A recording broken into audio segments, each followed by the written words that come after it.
Yes, I give the floor to His Excellency, the Permanent Representative of Israel to the nation. You have the floor, sir.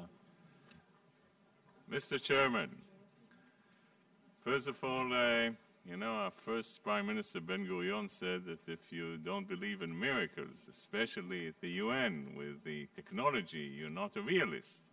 So on behalf of the 102 co-sponsors, I thank all of the delegations that voted in favor of this resolution.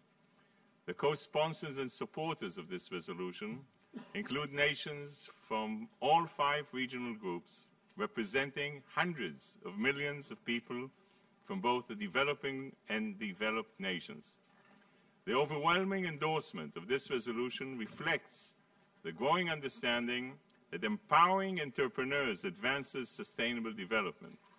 Or to put it in more simply, creating opportunities for entrepreneurs leads to greater opportunities for everyone. Mr. Chairman, Michelangelo once said, "I saw the angel in the marble and carved it until I set him free." Where other people saw a cold, hard slab of rock, Michelangelo saw an angel trapped in stone. This is the essence of entrepreneurship, the ability to see beyond how things are to how things could and should be. The world is filled with young men and women who view opportunities in challenges and possibilities where others can only see the impossible. Joel Mawale saw opportunity all around him. He grew up in a remote Kenyan village that lacked access to clean water. When he was 14, Joel and others in his village fell ill with dysentery from drinking unclean water. As he lay in hospital, he thought to himself, something has got to be done. When he recovered, Joel transformed an old bicycle wheel into a pump and dug a borehole to provide clean water for his village. But he didn't stop there.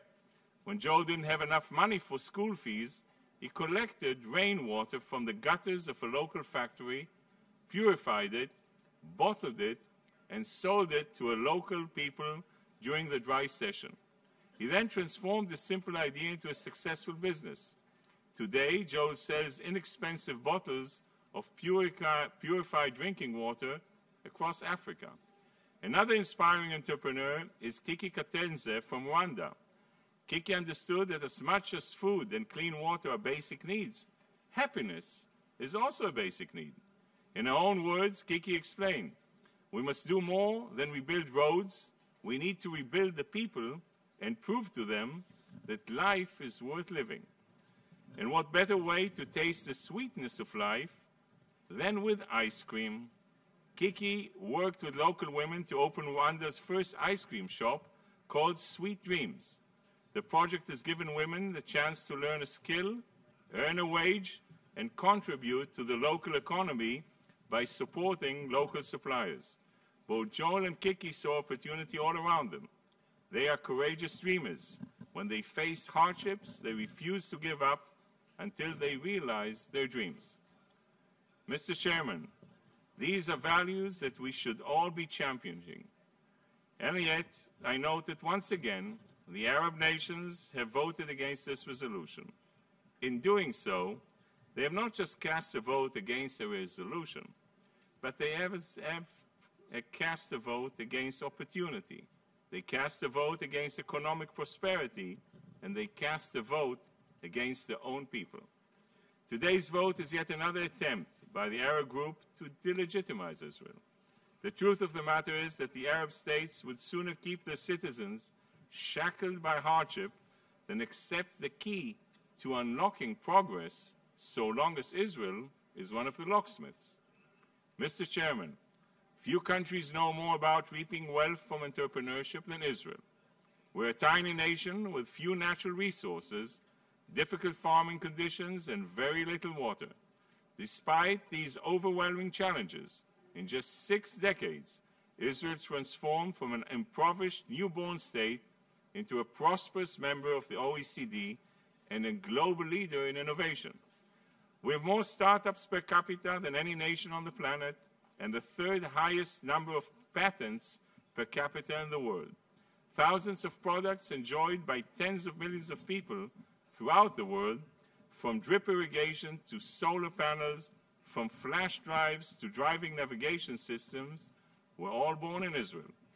You may find this hard to believe, but Israel even exports wine to France, caviar to Russia, and gluten-free pasta to Italy. The state of Israel is living proof that if you want stability, empower your people. If you want prosperity, invest in your citizens. If you want sustainability, engage every member of society, particularly women and youth. These are the messages of today's resolution. Mr. Chairman, the adoption of this resolution does not mean that our work is done. From forth, it is up to us to ensure that every person has the opportunity to contribute to his or her community. One of the world's most famous artists, Pablo Picasso, explained the secret of his success, saying, "My mother said to me, if you're a soldier, you will become a general. If you are a monk, you will become the Pope. Instead, I was a painter and became Picasso." 2 years ago, when we adopted the first Entrepreneurship for Development resolution, we prepared the canvas. Today, we mix the colors on our palette. Now we must go out into the world and hand each person a paintbrush so that he can too create an original masterpiece. Thank you. I thank His Excellency, the Permanent Representative of Israel to the nation, for his statement.